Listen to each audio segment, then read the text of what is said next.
الحمد لله الذي جعل شهر رمضان صياما للمؤمنين وأنزل كتابه هدى للمتقين والصلاة والسلام على سيد المرسلين سيدنا ومولانا محمد وعلى آله وصحبه أجمعين أما بعد قال الله تعالى في كتابه الكريم أعوذ بالله من الشيطان الرجيم بسم الله الرحمن الرحيم يا أيها الذين آمنوا كتب عليكم الصيام كما كتب على الذين من قبلكم لعلكم تتقون صدق الله العظيم.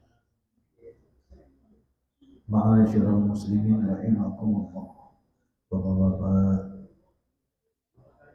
jamaah Mushola Al-Hasanah dan sekitarnya dan juga jamaah Masjid Al-Mu'minun rahimakumullah. Bil khusus Ketua DKM Al-Mukarram Kiai Haji Iskandar Esos serta keluarga penasehat kita Al-Mukarram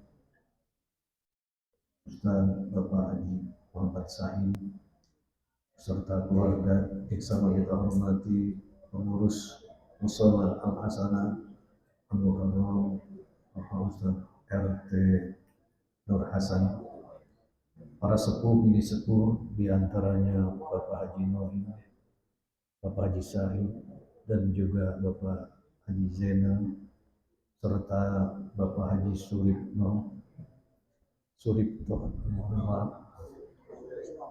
Abah yang sama hormati Ustaz Khaidir Al-Mukarram, Ustaz Haji Entis Sutisna, Pak Haji Nuryani Al-Mukarram, Bapak Ustaz Haji Zaini beserta putra beliau Haji Iwan yang sama kita hormati Pak Haji Juanda dan juga Pak Haji Jaya. Seluruh yang hadir yang mohon maaf tidak dapat kami sebutkan satu persatu, namun insya Allah semua yang hadir dimuliakan Allah Subhanahu wa Ta'ala. Kita bersyukur, alhamdulillah, dengan izin dan ridhonya berkenan dalam keadaan sehat walafiat kita dipertemukan di tempat ini dalam rangka tawakufan. Mudah-mudahan apa yang kita lakukan bernilai ibadah dan insya Allah semua ibadah-ibadah kita baik yang fardu dan yang sunnah tetap diterima di sisi Allah Subhanahu wa Ta'ala. Selawat dan salam semoga senantiasa terlimpah curahkan keharibaan dengan alam baginda Rasulullah kita Muhammad sallallahu alaihi wasallam. Allahumma shalli wa sallim wa barik. Gimana Pak kabarnya? Malam ini malam keberuntungan. Kemarin-kemarin diguyur hujan setiap malam. Tapi pas tawakufan, alhamdulillah. Insya Allah nanti di Al-Mu'minun juga seperti ini. Asal ya.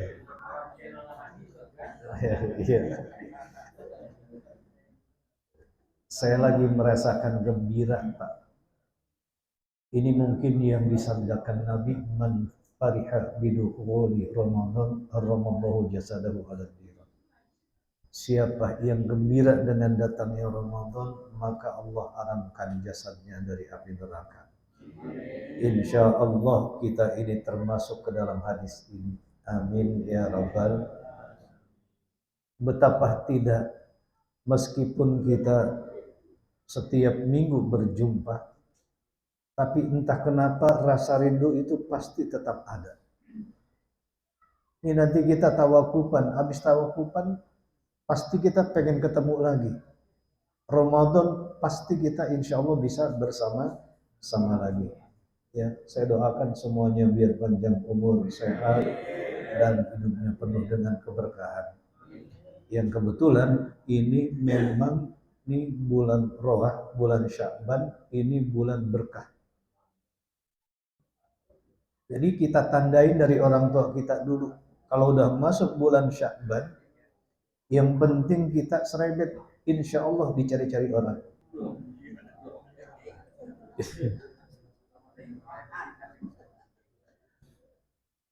Jadi yang penting kita serempet pakai peci. Itu tuh orang butuh nyari kita untuk baca Fatihah. Cuma itu doang tuh sebetulnya. Di mana letak keberkahannya?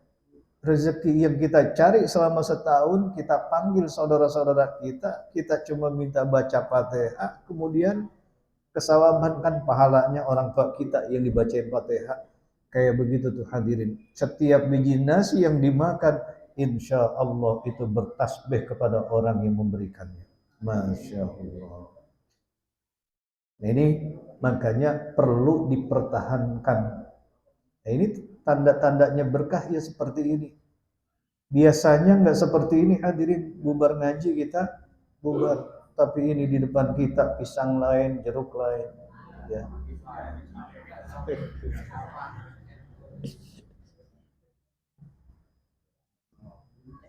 Beberapa hari yang lalu kita diingatkan dengan satu peristiwa yang luar biasa, yakni peristiwa Isra wal Mi'raj Nabi besar kita Muhammad Sallallahu Alaihi Wasallam. Karena setiap tawakupan udah pasti ada 3 paket, Isra Mi'raj, baca rawi, kemudian nyambut Ramadan, tawakupan, maaf-maafan. Cuman 3 itu doang. Pada setiap kali acara tawakupan dimanapun pasti baca rawi. Nah ini kita diingatkan dengan peristiwa yang istimewa. Keistimewaan ini membuat takjub hingga diawali dengan kalimat subhanalladzi asra. Kenapa? Karena nggak bisa diukur dengan akal. Akal kita terlalu kecil untuk bisa mengukur kebesaran Allah Subhanahu wa taala. Nggak bakal sanggup kita memikirkan itu. Perjalanan Nabi dalam waktu cuma setengah malam, tapi perjalanan yang luar biasa. Misi apa yang diemban oleh Nabi pada saat peristiwa Isra wal Mi'raj? Yakni perintah sholat 5 waktu. Saking istimewanya ini sholat, Allah memerintahkan kita puasa cukup dengan turun ayat. Allah memerintahkan kita untuk zakat cukup dengan turun ayat. Allah memerintahkan kita untuk berhaji cukup dengan turun ayat. Tapi ketika Allah memerintahkan sholat nggak cukup dengan ayat, baginda Rasul Sallallahu Alaihi Wasallam disuruh menghadap Allah secara langsung. Bahkan malaikat Jibril pun tidak berani. Hadirin, kalau kita pahami ini, betapa pentingnya satu ibadah ini, yakni ibadah sholat, yang istimewanya dibanding ibadah lain nggak ada. Nggak bisa berdiri sholat boleh sambil duduk. Duduk nggak bisa boleh sambil berbaring. Berbaring nggak bisa boleh sambil tiduran. Tiduran nggak bisa boleh sambil isyarah dengan kedipan mata. Mata nggak bisa kedip. Inna lillahi wa inna ilaihi. Saking pentingnya ibadah ini, makanya nggak ada alasan sholat ini untuk ditinggal. Saking nggak bolehnya sholat ini ditinggal, dalam surat Maryam ayat 59 Allah sudah ingatkan kita. Fa khalafa mim ba'dihim khalqun adaa'us sholata wattaba'us syahawati fasawfa yalqawna ghayya. Mengapa menggunakan kalimat fakholafa? Padahal itu failnya fail madi. Yang sebetulnya yang mau dibicarakan itu adalah orang-orang generasi berikutnya. Ini ada maksud yang tersimpan di sana. Fakholafa mim ba'dihim, maka datanglah sesudah mereka. Artinya setelah orang tua kita, kan kita generasinya. Setelah kita ada lagi generasi di bawah kita. Makanya menggunakan kalimat bakholah mim ba'dihim. Khalpun ada ussolah, di mana penggantinya pengganti yang jelek. Ada ussolah karena mereka berani menyia-nyiakan salat. Ay taraku an waktiha. Berani ninggalin salat baik dari segi waktunya. Doya'a maknanya menyia-nyiakan, merusak tatanan salat. Kenapa bisa seperti itu? Wattaba'us syahawati, karena mereka ngikutin hawa nafsu. lagi asik main HP, ada suara adzan, kira-kira tuh HP dilempar nggak?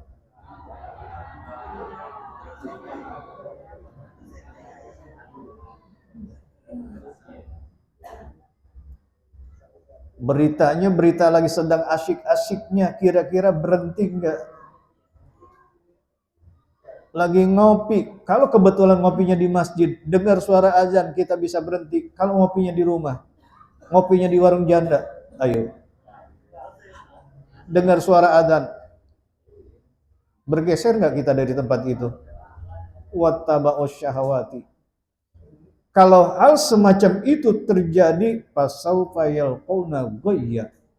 Kelak orang tadi yang menyia-nyiakan sholat, berani ninggalin sholat, akan menjumpai kehidupan yang sempit, yakni kehidupan yang sesat. Ini saya baca dalam sebuah tafsir, bahwa kalimat ghay ini maknanya lembah yang berada di jurang api neraka atau neraka jahanam, di mana nanti bagi peninggal sholat mereka akan dilempar ke tempat itu. Itu namanya al-ghaib. Tapi itu ayat nggak berhenti di situ. Ternyata illa man taba wa amana wa amila sholihan, kecuali orang yang benar-benar bertaubat kepada Allah, yang dalam menurut bahasa Mansur S, yang lalu biar berlalu, lupakan saja semua. Mungkin kemarin-kemarin dia lalai, tapi begitu dia bertobat, dia sadari dirinya, dia insaf dirinya, akhirnya dengan tangisan air mata Allah terima taubatnya. Wa amana, dia yakin kepada Allah Subhanahu wa taala, wa amila sholihan, setelah itu dia tekun. Kagak lagi-lagi dah, kemarin masa muda emang masa brengsek. Kadang lihat orang sembahyang aja berangkat, gua kata iya kayak orang baru masuk Islam. Sampai orang sembahyang dikatain baru masuk Islam. Saking dia kagak simpatik sama sholat. Gak tertarik lihat orang ngaji, gak tertarik lihat orang sholat berjamaah. Tapi begitu dia wa amana wa amila sholihan, faulaika yadkhulunal jannah, itulah nanti mereka yang akan masuk ke dalam syurganya Allah Subhanahu wa taala, wala yudlamuna syai'a, dan sedikit pun mereka enggak akan dianiaya oleh Allah Subhanahu wa taala. Insyaallah kita termasuk yadkhulunal jannah. Amin. Ada satu peristiwa terjadi di zaman Khalifah Abu Bakar As-Siddiq, masih berkaitan dengan sholat. Ada seorang jenazah yang hendak mau disolatin, ternyata itu baru mau takbiratul ihram, kain kafannya goyang-goyang. Akhirnya dianjurkan oleh Abu Bakar As-Siddiq, disuruh buka itu kain kafannya. Ternyata ada seekor ular yang sedang melilit dan mengisap darahnya serta makan daging kepalanya. Sontak jamaah yang mau nyolatin itu bertanya sama keluarganya. Sebelum bertanya, hadirin, ini si ular mau dipukul karena ngambil kayu. Salah seorang di antara jamaah begitu mau dipukul si ular, mau dibunuh, ini si ular dia mengucapkan asyhadu an la ilaha illallah wa asyhadu anna Muhammadar Rasulullah. Mengapa engkau hendak membunuh saya? Padahal saya enggak bersalah, saya enggak berdosa. Saya seperti ini diperintahkan oleh Allah untuk menyiksa mayit ini sampai hari kiamat. Na'udzubillah, astaghfirullah, Rabbana ya astaghfirullah minal. Mudah-mudahan Allah ampuni kita. Ini jamaah rame-rame nanya sama si ular. Ini satu contoh Pak, zaman Nabi itu apapun dibuktikan. Bisa bicara ini ular. Wahai ular, apa dosa orang ini sehingga kau menyiksanya seperti ini? Tahu gak bahwa ada 3 macam dosa yang dilakukan oleh orang ini? Yang pertama, ini ular pinter ini bicara, Masya Allah. Makanya zaman-zaman Nabi dulu, apalagi Nabi Sulaiman, semut aja bisa bicara. Yang pertama, orang ini apabila mendengarkan suara azan, dia tidak bangkit untuk sholat berjamaah. Mentang-mentang dia pengantin baru, udah dengar as-salatu khairum minan naum, itu lipatan kakinya makin kencang. Misalnya, ya, misalnya. Tapi jangan kesinggung, ntar pengantin baru di sini kesinggung lagi, jangan. Oh iya, maaf. Jadi ketika kita berpura-pura tidak mendengar panggilan azan yang pada hakikatnya Allah yang nyuruh meskipun disuarakan oleh manusia, karena kalimat saktinya hayya 'alas shalah, mari kita salat, mari kita salat. Hayya 'alal falah, mari cari keberuntungan, mari cari keberuntungan. Itu kalau diterjemahkan sebetulnya kan panggilannya sini, sini. Ditarik itu oleh Allah lewat azan sebetulnya, dipanggil kita harus bangkit. Dan ini baru bisa dirasakan orang yang sudah melazimkan umroh.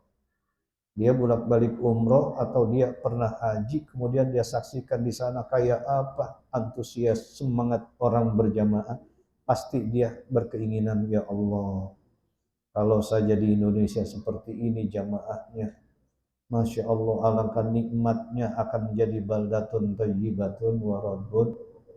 Makanya saya doain yang belum umroh, insya Allah bisa berangkat umroh. Yang belum haji, mudah-mudahan dipanggil. Ya, makanya ada 3 panggilan, jangan lalai Pak. Ada panggilan tanah air, ada panggilan tanah kusir, ada panggilan tanah suci. Kita tinggal milih mana yang akan kita penuhi 3 panggilan itu. Siapa yang paling dulu panggilan tanah kusir?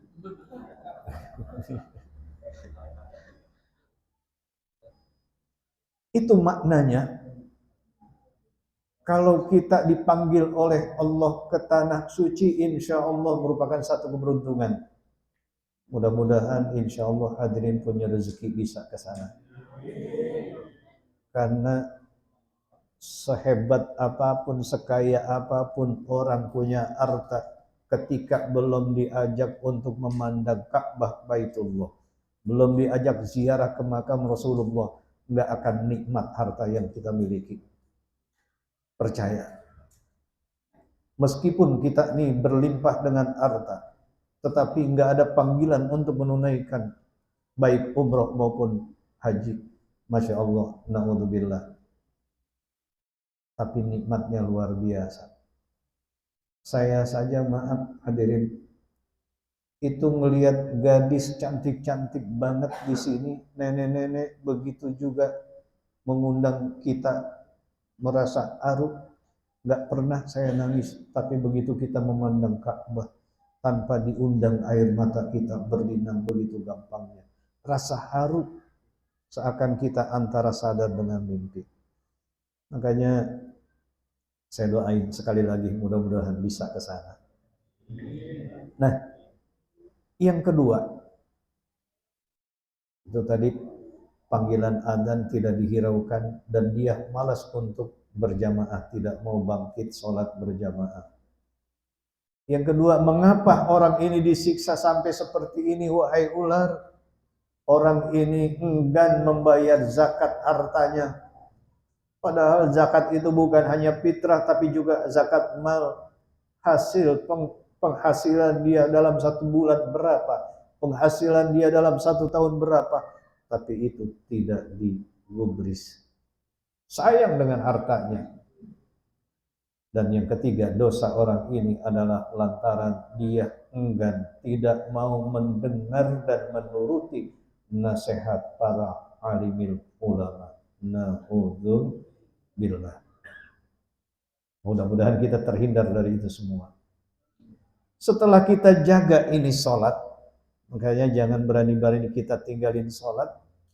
dosanya kayak seperti itu, kemudian siksanya juga luar biasa. Datanglah bulan Ramadan. Ini kalau kita lihat nih, Allah memerintahkan ini karena Allah sayang kepada manusia, kepada para hamba-hambanya. Begitu datang Ramadan, orang yang udah istiqomah sholatnya dipanggil lagi. Ya ayyuhalladzina amanu kutiba alaikumusiyam. Wahai orang-orang yang beriman, diwajibkan atasmu berpuasa.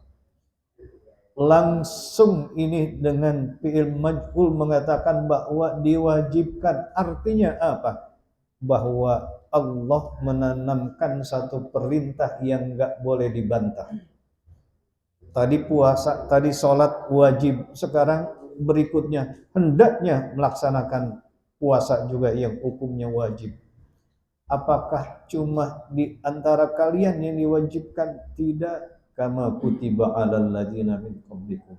Sebagaimana juga telah diwajibkan puasa itu orang-orang sebelum kamu. Apa tujuannya? Tujuan dari berpuasa la'allakum tattaqun, supaya kamu menjadi orang yang bertakwa. Pak, kalau kita lihat beberapa hadis begitu panjang, begitu banyak, tapi satu yang mencirikan. Di bulan lain nggak ada yang namanya surga itu rindu kepada 4 golongan, kecuali di bulan Ramadan. Coba lihat, al jannatu mustaqatun ila arba'ati nafarin. Surga rindu kepada 4 golongan, kepada 4 orang. Yang pertama, taril Quran, orang yang nanti di bulan Ramadan rajin membaca Al-Quran. Saya anjurkan, makanya sesibuk apapun, luangkan waktu, ya, pegang Al-Quran. Habis sholat subuh, pegang Al-Quran. Habis sholat zuhur, pegang Al-Quran. Habis sholat asar, pegang Al-Quran. Ketika temen nanya sama kita, apakah kamu sering megang Quran di bulan Ramadan? Alhamdulillah, hampir setiap waktu saya pegang. Habis sholat, saya pegang. Dibaca? Enggak.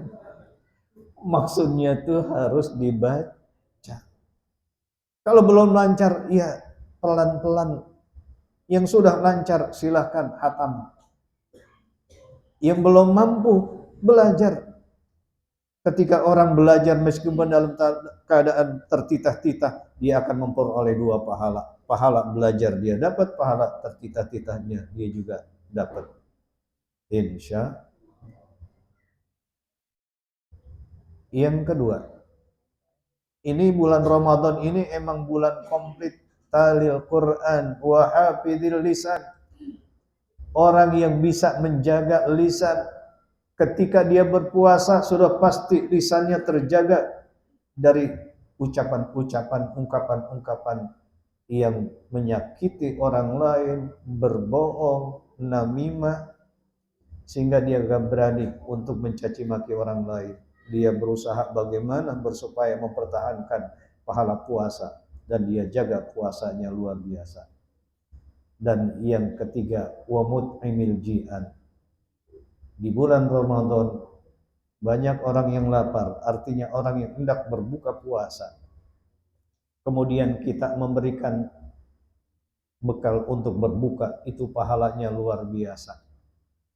Man fatara iman falahu mithlu ajrin la yanqusu inrush ajrun syai'an. Siapa orang yang berpuasa atau memberikan makan pada orang yang berpuasa, kemudian dia akan memperoleh pahala sama seperti orang yang berpuasa dan tidak dikurangi pun pahalanya sedikit pun. Itu kehebatannya. Jadi orang tua kita dulu, emak-emak kita dulu, ngapa sih kalau bikin kolak meskipun isinya sedikit tapi kuahnya dibanyakin, supaya pada saat menjelang puasa meskipun semangkok itu dia bawain tetangganya. Luar biasa ajaran orang tua kita. Makanya saya anjurkan di bulan Ramadan besok, kalau Bapak punya rezeki, belilah 1 kilo daging, modalin kecapnya 7 botol. Kemudian begitu udah matang, bagi tetangga walaupun cuma sepotong. Meskipun kuahnya sampai sekelenting atau semurnya. Itu bangganya kayak apa. Meskipun dia nikmati sedikit, tetapi kita udah dirindui oleh surga. Terakhir,